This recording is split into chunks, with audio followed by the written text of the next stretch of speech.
उकळल्यावर 2 वाट्यांमध्ये सारखे दूध घेऊन त्यापैकी एका वाटीत केशर व बासुंदी मसाला याचे मिश्रण तयार करावे व ते रेस्ट करायला ठेवावे. दुसऱ्या वाटीतील दूध वापरून जायफळ उघळावे.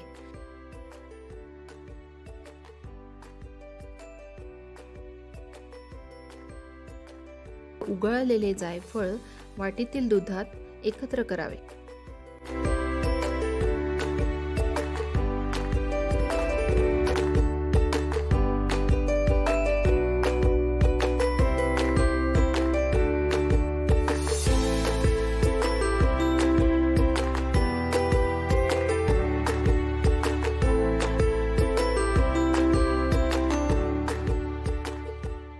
दूध चांगल्या प्रकारे उकळल्यावर त्यात उगाळलेल्या जायफळाचे दूध ॲड करावे.